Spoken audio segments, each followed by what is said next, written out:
Hello मेरे प्यारे भाई, आप सभी का स्वागत है हमारे इस यूट्यूब चैनल आकाश टी 0.1 में। तो जैसा कि हम इम्पोर्टेंट क्वेश्चन टॉपिक लाए हैं आपके लिए साइंस 10th क्लास के लिए, ठीक है। तो सबसे इम्पोर्टेंट टॉपिक लाया और ये सभी टॉपिक्स को आप अगर तैयार कर लेते हैं तो आपका 95% निश्चित है कि आ जाएगा साइंस में, ठीक है। तो जैसे कि पहला ही टॉपिक है संयोजन तथा वियोजन अभिक्रिया।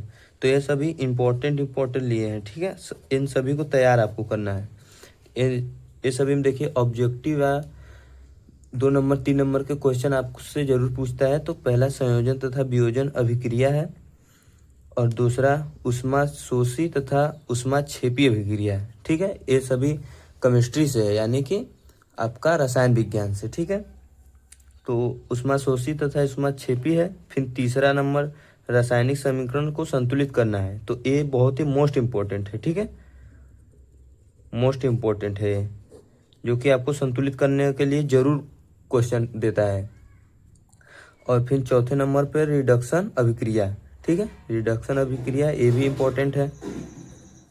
तो जो इम्पोर्टेंट है उसको लिख दे रहे हैं, जो मोस्ट इम्पोर्टेंट है आपको जरूर देखने को मिलेगा, उसके आगे एम भी लगा देंगे, ठीक है। तो फिर हम आते हैं अपने पांचवें पे। पांचवा नंबर देखिए, अम्ल क्षार तथा लवण की परिभाषा आपसे पूछ सकता है। तो ये इम्पोर्टेंट है, बस हम इसको इम्पोर्टेंट की कैटेगरी में रखेंगे, ठीक है। तो ये अम्ल क्षार और तथा लवण की परिभाषा पूछ सकता है, या अम्ल क्षार का भी कुछ पूछ सकता है, या क्षार का पीएच मान, ये सब भी कुछ पूछ सकता है आपको। और देखिए छठे नंबर पे बेकिंग सोडा बनाने की विधि। तो ये सभी बनाने की विधि को इम्पोर्टेंट में रखेंगे हम। और ब्लीचिंग पाउडर बनाने की विधि, तो इसको भी इम्पोर्टेंट में ही रखेंगे। और प्लास्टर ऑफ पेरिस को हम मोस्ट इम्पोर्टेंट में रखेंगे, ठीक है, क्योंकि ये हमेशा पूछा जाता है।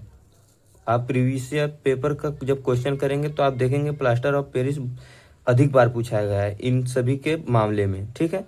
तो धावन सोडा, सातवां है धावन सोडा बनाने की विधि। धावन सोडा बनाने की विधि है, तो इसको इम्पोर्टेंट में रखेंगे। इन सभी टॉपिक्स को आपको बस तैयार कर लेना है, उसके बाद आपको पेपर देना है। साइंस में आपका इससे बाहर कुछ भी नहीं जाएगा। फिर उसके बाद उदासीनीकरण अभिक्रिया। तो उदासीनीकरण अभिक्रिया को हम मोस्ट इम्पोर्टेंट में रखेंगे, ठीक है, मोस्ट इम्पोर्टेंट में रखेंगे। फिर सजातीय श्रेणी, तो आप लोग जानते हैं ये फिजिक्स का है, यानी कि भौतिक विज्ञान। सजातीय श्रेणी और विजातीय श्रेणी, यानी कि सजातीय श्रेणी पूछ सकता है आपको, समांतर श्रेणी, विजातीय नहीं, विजातीय को आप समांतर श्रेणी भी कर सकते हैं। तो ये दोनों इम्पोर्टेंट है। तो आपका अभी आगे हो सकता है टॉपिक हमने लिखा हो, तो ये इम्पोर्टेंट है, ठीक है। आप इसका क्वेश्चन भी करते होंगे आप, न्यूमेरिकल आता है। फिर ये सबसे मोस्ट इम्पोर्टेंट में हम लिखेंगे,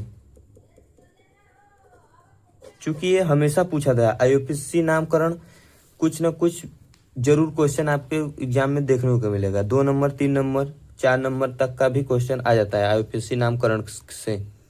फिर चौथा है ये 4 नंबर में पूछेगा साबुनीकरण अभिक्रिया, ठीक है। तो ये 4 नंबर पूछता है, इम्पोर्टेंट है।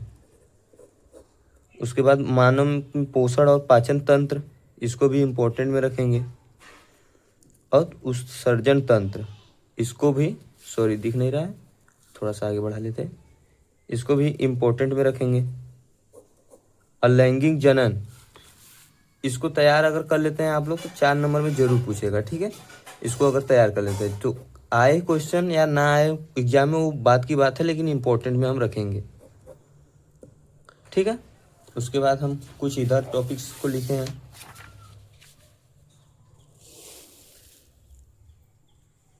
परागकण, ये 4 नंबर में पूछेगा, इसको मोस्ट इम्पोर्टेंट में लिख लीजिए। फिर ठीक है, नर जनन तथा मादा जनन, इस ये 4 नंबर में आपका क्वेश्चन पूछा जाएगा एग्जाम में। 4 नंबर का यह क्वेश्चन है और अधिक बार ये पूछा गया है, तो इसको मोस्ट इम्पोर्टेंट में रखेंगे। उसके बाद डीएनए और आरएनए की अंतर, ये हमेशा 3 से 4 नंबर के क्वेश्चन हमेशा ये भी पूछा गया है, ठीक है। तो इसको भी मोस्ट इम्पोर्टेंट में ही रखेंगे। और मेंडल के आनुवंशिकता नियम, तो इससे क्वेश्चन कुछ ना कुछ जरूर पूछेगा कि तो मेंडल का नियम पूछ देगा पूरा का पूरा, या तो फिर 1-2 नंबर के स्टेटमेंट के द्वारा आपको पूछेगा ऑप्शनल क्वेश्चन, ठीक है। तो इसको मोस्ट इम्पोर्टेंट में रखेंगे हम। और लिंग निर्धारण की प्रक्रिया, तो इसको इम्पोर्टेंट में बस रखेंगे। और 22वां आज ये अवतल एवं उत्तल दर्पण से प्रतिबिंब, तो इसको बस हम इम्पोर्टेंट में रखेंगे, क्योंकि आप लोग जानते हैं ये सभी चैप्टर आप लोगों का भी फेवरेट होगा, इन सभी चैप्टर को पहले ही पढ़ते होंगे, तो आप लोगों को इम्पोर्टेंट कर दें, मतलब आप लोग पढ़ लीजिएगा इसको। लेंस ये इम्पोर्टेंट नहीं, मोस्ट इम्पोर्टेंट है, ठीक है। लेंस से अवतल लेंस के प्रतिबिंब बनाने के नियम, ठीक है, ये मोस्ट इम्पोर्टेंट है। लेंस की क्षमता एवं आवर्धन, ये सभी आप लोग जानते होंगे, ये सभी पढ़ाया जाता है, क्योंकि आपका फेवरेट ये सब क्वेश्चन होता है, तो ये इम्पोर्टेंट में रखेंगे हम बस। और इससे क्वेश्चन जरूर पूछेगा, ठीक है, इससे क्वेश्चन जरूर पूछेगा, 1 2 नंबर या 3 नंबर 4 नंबर जो भी हो, लेकिन जरूर पूछेगा। और दूरदृष्टि आपको 100% तैयार कर लेना है, 100% का मतलब 100% तैयार कर लेना है, ठीक है।